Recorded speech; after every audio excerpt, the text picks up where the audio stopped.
General Hospital spoilers for Monday, July 21st, state that Jason Morgan will encounter a security setback, while Josslyn Jax faces a painful reality. Brooklyn Quartermain will also experience a major shock, so here's what GH fans may expect. In Paris, Jason will be determined to board that jet and speak with Britt Westbourne, or at least the woman he just saw who looks exactly like her. The airline staff will insist that only ticketed passengers board the plane, but Jason will try to discover a loophole. Jason will advise that security escort him as this will just take a minute. Jason will battle hard for the opportunity to speak with that woman, but he will most likely be turned down in the end. Jason will, at the very least, know where to look because the airplane is bound for Dubrovnik. Maybe Jason will take a separate flight there and try to find Britt. In the meantime, Jason's head will be filled with memories of Britt and their time together. It will be evident that the GH writers are laying the groundwork for Britt and Jason's next romantic chapter. Back in Port Charles, Jack Brennan will surprise Carly Spencer with some romance by the pool, just to celebrate their love and talk about what comes next for them as a couple. Although Josslyn is not delighted that Brennan is dating Carly, she will have to cope with it. Vaughn will persuade Josslyn to embrace the brutal reality of the situation and recognize that Brennan can do whatever he wants. That also applies to Brennan's WSB work, as he constantly seems to solve his difficulties. Vaughn will persuade Josslyn that Brennan is in control and that she should avoid irritating him. Next, Dante Falconeri and Anna Devane will be concerned about Josslyn, given that they believe she has been drawn into a WSB disaster. It will make Anna and Dante worry that Josslyn is getting in over her head.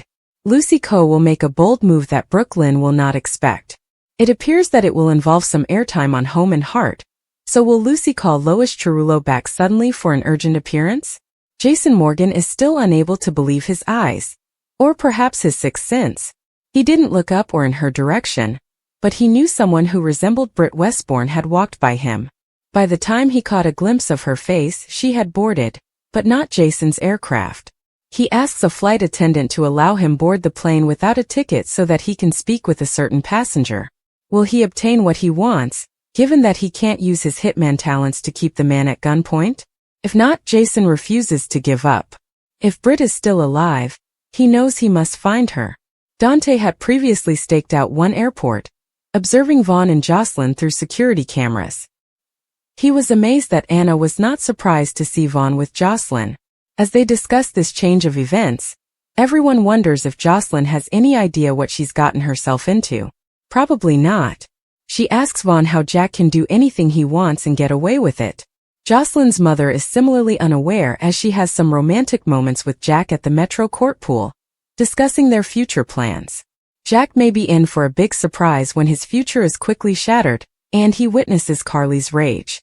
When she discovers what Josslyn has been up to, there will be hell to pay. A deception surprise. Brooklyn wants to know what Lucy is up to on General Hospital. Haven de Havilland returns to the Home and Heart channel for another episode of Deception. As always, there are some talent and technological concerns, but Lucy assures Brooklyn that she has it under control. Brooklyn is about to have a shocking surprise. Does this indicate Lucy hired a dedicated spokesman to market their products? A Brooklyn accent, perhaps? If Lois shows up, Lucy may want to flee as quickly as possible. Portia screamed with frustration when Drew left her office. This moment seemed so relatable that I created a GIF out of it. Willow and Michael at the hospital. Willow has thoroughly embraced the idea that Michael is cruel and vengeful, refusing to view herself as anything other than a victim, while Michael has clearly reached his limit. Thus, their entire relationship at the hospital was acrimonious, with a few particularly unpleasant moments. The first occurred when Michael bitingly informed Willow, "Check your email. The visitation hearing has been rescheduled for October." She was stunned that disobeying court orders would result in consequences. Another emotional moment occurred when she indignantly stated that she and Drew were getting married, and Michael advised her not to expect to see her children. Finally, when Willow insisted that her children needed her, she was taken aback when Michael answered they didn't, not in her current state. Caitlin McMullen and Rory Gibson's performances are so honest and passionate that their scenes feel terribly real and distressing to behold. We knew this moment was coming, but what happens next? Will Britt leave the plane? Will Jason purchase a ticket to Croatia? Will they stay in Paris and survive on baguettes and cheese for a while? Stay tuned to discover out. Lucas didn't quite wish a plague on the Corinthos and Sidwell homes, but he did go full Red Ross on Jason, Sonny, and Sidwell in the church when he confronted them about their fomenting mob violence.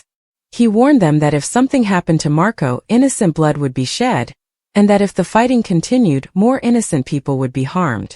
Van Hansis commanded these passages with his passionate portrayal, making Lucas' desperate fear and anger palpable and his outrage entirely deserved.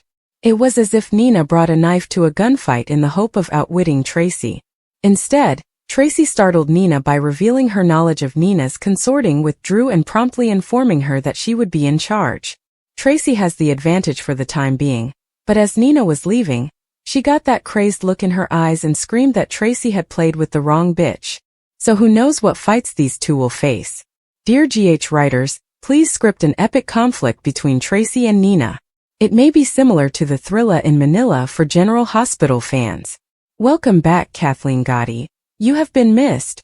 Liesl confronted Willow and Nina at the Crimson office.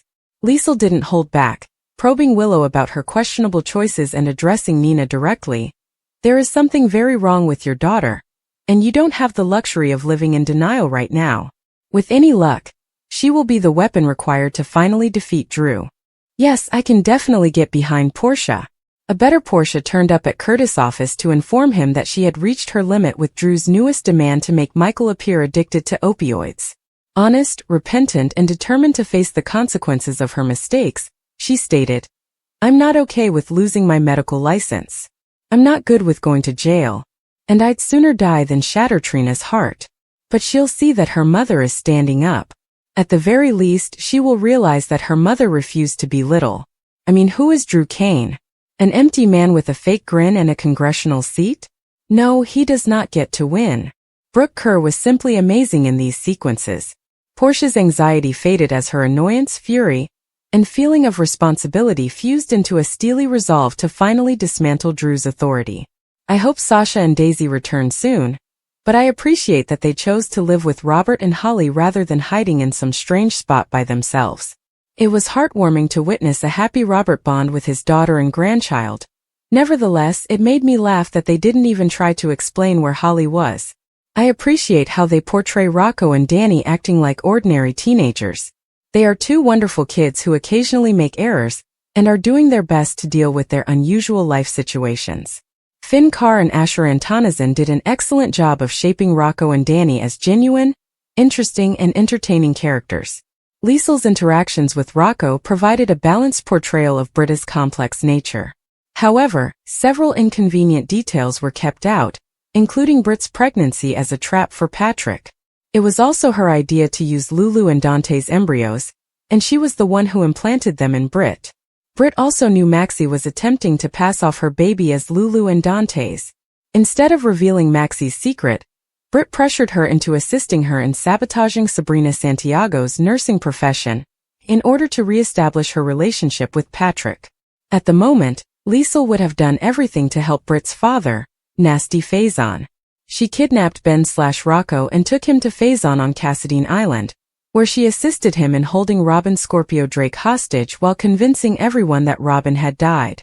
Britt later admitted that Dante was her baby's father, but she continued to lie about Lulu being the mother until she was caught.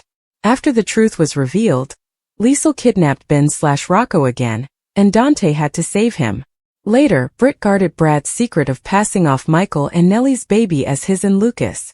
Britt gradually changed for the better by the time we thought she was slain, and Liesl has substantially reduced her sociopathic inclinations, but if we're being honest, their positive changes should not overshadow their heinous deeds or the long-term suffering they cause their victims.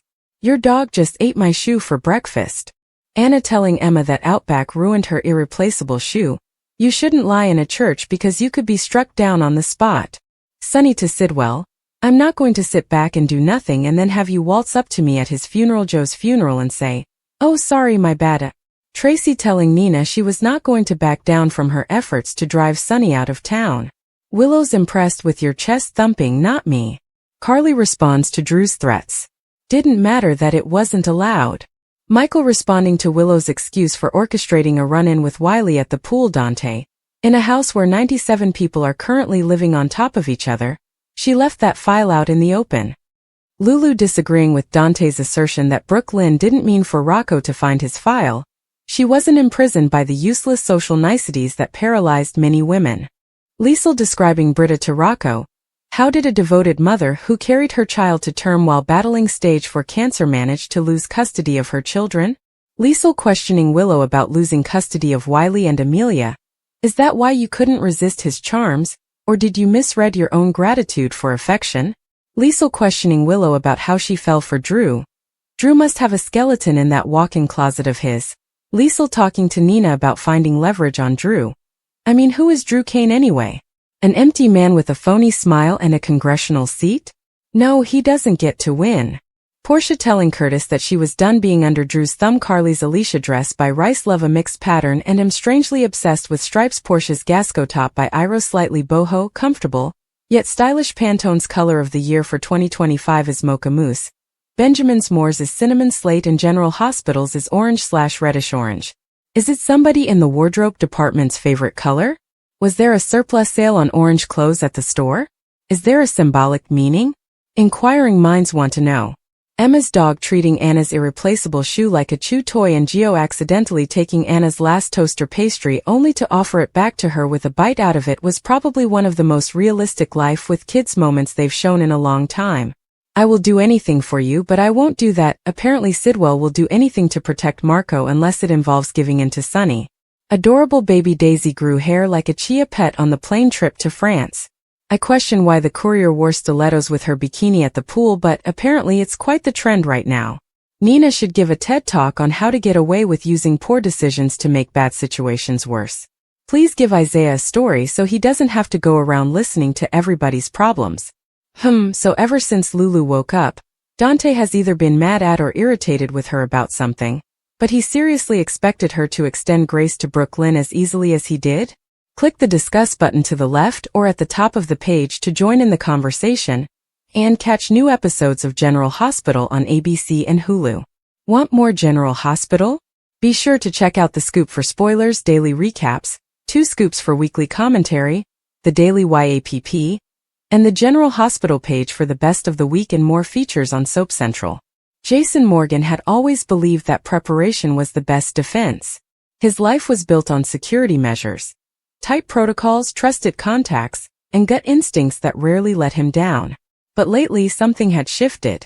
The sense of control he relied on was unraveling piece by piece. It started with subtle inconsistencies in his private security firm's data logs.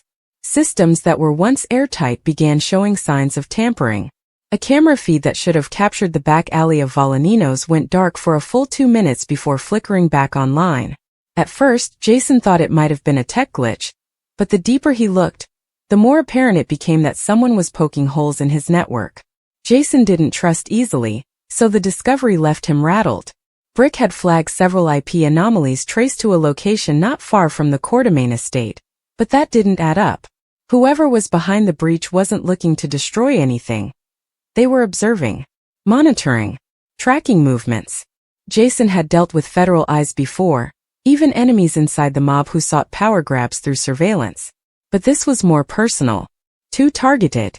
And what made it worse was that it coincided with an uneasy silence from Carly. She had been distant, even though Jason had gone to her first when the breach was confirmed. Meanwhile, Josslyn Jax was coming to grips with a truth that hit harder than she'd ever expected. Her world was always precarious, yes, but it had been built on the idea that love could shield you from the worst of it. Her relationship with Dex was over, but the emotional whiplash hadn't let up. What hurt most wasn't the betrayal or the constant fear. It was the feeling that she had outgrown the very illusion she once clung to. The idea of safety, the hope that justice would prevail, the comfort of a future she could map out. All of it was crumbling. When she got word of Jason's security lapse, something inside her twisted. Josslyn had always seen Jason as invincible. He was her rock solid, silent, always in control. To find out that even he had vulnerabilities struck a chord she wasn't ready to confront. She'd been journaling less and sleeping even less than that, haunted by the idea that maybe nothing in Port Charles was truly safe.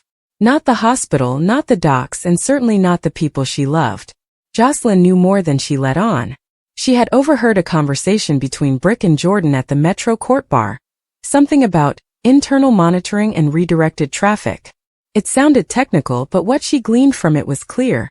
Someone was inside Jason's system. And the look on Brick's face wasn't just concern. It was fear. At the same time, Brooklyn Quartermain was facing her own form of chaos. Her wedding to Chase had been perfect, almost too perfect in hindsight. They had barely returned from their honeymoon when she received the message. It was a short video clip sent anonymously that changed everything. The footage showed her father, Ned, now going by Eddie Main again, meeting with someone at Pier 55. At first glance it looked like an old clip, maybe an accidental inclusion from the surveillance archive. But when Brooklyn looked closer, she saw herself in the background, her current self, walking past in her tan coat with the blue scarf she'd bought just last week. The video wasn't old. It was recent. And that wasn't even the worst part. The man Ned was meeting with was Lorenzo Alcazar. That didn't make any sense. Alcazar was supposed to be dead. Jason had seen to that years ago, or so everyone believed. But there he was, unmistakable, leaning in to speak with Ned. A flash drive exchanged in a quiet, almost casual motion. Brooklyn's stomach dropped. The video was time-stamped for 8:17 p.m., the same night Chase had been rehearsing his song for the benefit concert. Brooklyn had been at the sound check, then left early to meet Lois for dinner, which meant this meeting happened under everyone's noses. She tried to call her father, but he didn't pick up. She tried Monica, who hadn't seen him all day. Desperate, Brooklyn called Olivia, who had been avoiding her ever since the truth about Tracy's new ELQ restructuring leaked. The phone rang out, then went straight to voicemail. Panic set in. If her father had truly met with Alcazar, then the Quartermain family had far bigger problems than stock infighting. Brooklyn drove to Pier 55 herself, hoping to find some trace of what happened. All she found was a cigarette, but still smoldering near the crates, the ash disturbed by recent movement. She didn't recognize the brand, but it was the same kind her grandfather Edward used to smoke. Another ghost from the past. Jason, meanwhile, was closing in on the truth. He had cross-referenced the breach points with old intel from Sonny's warehouse days and found a match. The breach was initiated from a laptop registered under a shell company connected to Alcazar's holdings. The same network had once been used to surveil Emily Quartermain shortly before her death. Jason's blood ran cold. This wasn't random. It wasn't strategic. It was personal, and it was old. Brick's attempt to isolate the virus in the system hit a wall. The program was replicating itself in layers, appearing as routine system updates, then morphing again. Jason knew it wasn't just Alcazar or someone using his name. This was someone who knew Jason, his history, his routines, and his blind spots. And that narrowed the list significantly. Josslyn, unable to sit back any longer, decided to confront Jason directly. She cornered him at the gym, breathless, eyes red-rimmed from lack of sleep. "You can't shut me out," she said. "If it's Alcazar or whoever the hell this is, I need to know. We all do." Jason didn't answer right away. He studied her expression, the way she stood like Carly used to when she was angry. Chest forward, shoulders locked, ready to fight. She was Carly's daughter through and through, and Jason realized she wasn't going to walk away quietly. "Then listen carefully," he said. "This isn't about you. Not yet. But if you don't stay out of it, it will be." Josslyn didn't flinch. Maybe it already is. Across town, Brooklyn was replaying the video on a loop, searching for anything that might offer an answer. At one point, she caught a detail she'd missed before. A glint of light off a ring on Alcazar's finger. It wasn't his style, but she recognized the symbol.